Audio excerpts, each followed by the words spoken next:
Every message we were getting, every joke, the butt of every joke was the stupidity of the black man, the inability of the black man to look after himself, never mind the country, to be ignorant, uneducated, break everything he touched. The messaging was that all violence was black violence, that all crime was black crime, that you had to fear black people.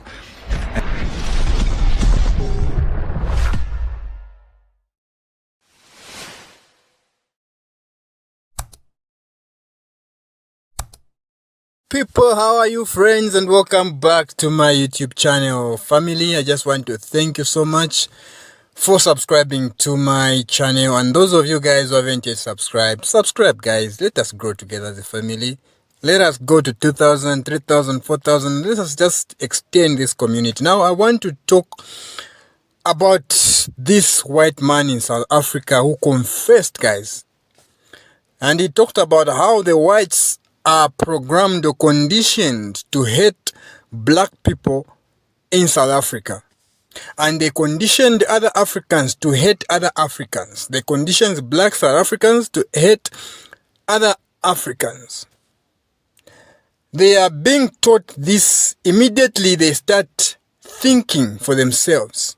And by that I can say when they are about 4, 5, 6, 7 years old, they start indoctrinating them about hating a black person and doing propaganda, spreading lies, saying black people will do this to you when they get in power, black people are like that, and of which we are not like that.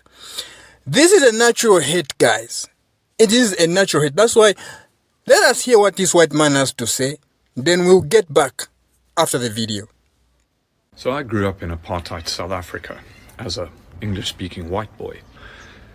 I only became politically conscious when I was already 18 years of age, because prior to that I had been subjected to and sucked in this incredible propaganda of victimization of the white people, where every piece of news, every message we were getting, every joke, the butt of every joke was the stupidity of the black man, the inability of the black man to look after himself, never mind the country, to be ignorant, uneducated, break everything he touched. The messaging was that all violence was black violence, that all crime was black crime, that you had to fear black people. And a huge amount of that fear was that if we let them into the political process, into the governance of the country, that they would do to us exactly what we had done to them for decades, which would be to turn around and oppress us, to murder us, to take our stuff, to move into our houses.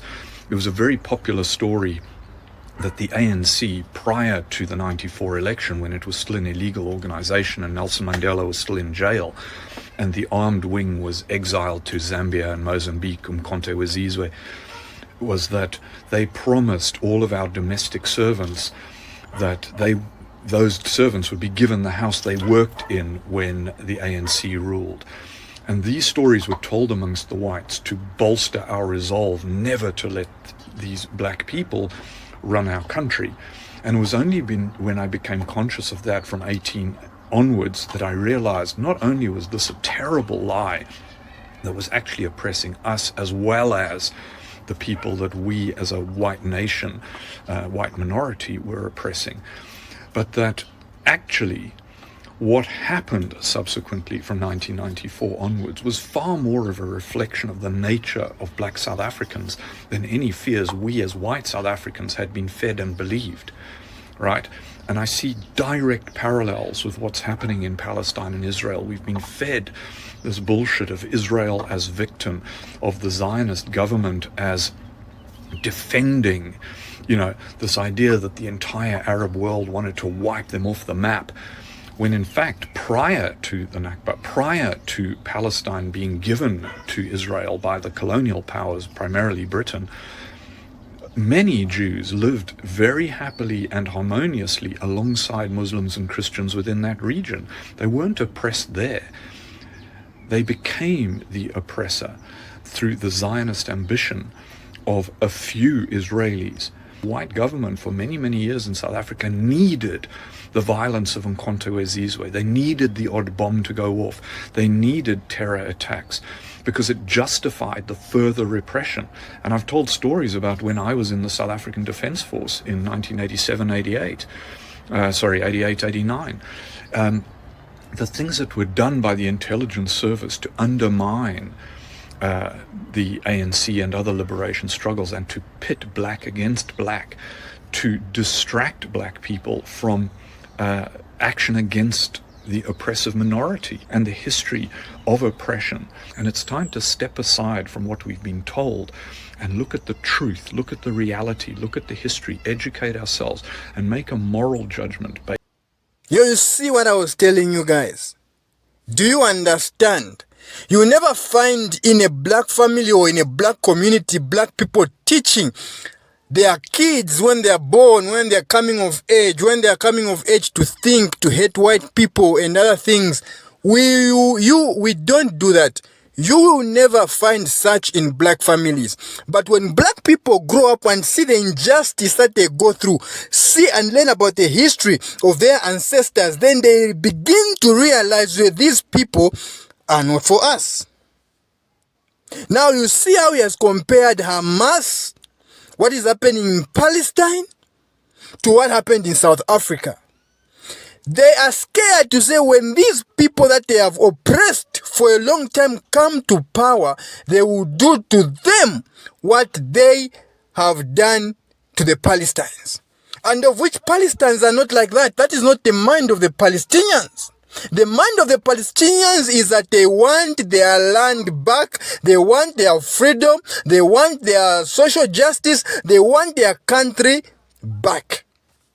And they don't think about trying to bomb them, trying to expel them. Of course, South Africa, they thought when South Africa blacks come into power, they are going to expel these white people and send them back to where they came from, where the sun does not shine. But we saw that they never did it. And I can guarantee you Palestinians don't have that mind as well. But they are fighting back because they want their freedom, just like South Africa fought back. You understand? So these white people, that is what they do. You heard him explain saying that they were saying, no, they'll get their houses when blacks come to power, they'll take their jobs and whatever, and of which is not even like that. So they were programming these whites to even inflict more pain on the black people so that they never come back up where they belong to be. But we know we serve a justice, merciful creator. And he knows his people, the melanated, carbonated people of the planet.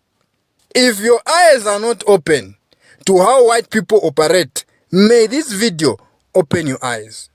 Thank you so much guys for watching, and see you in my next one.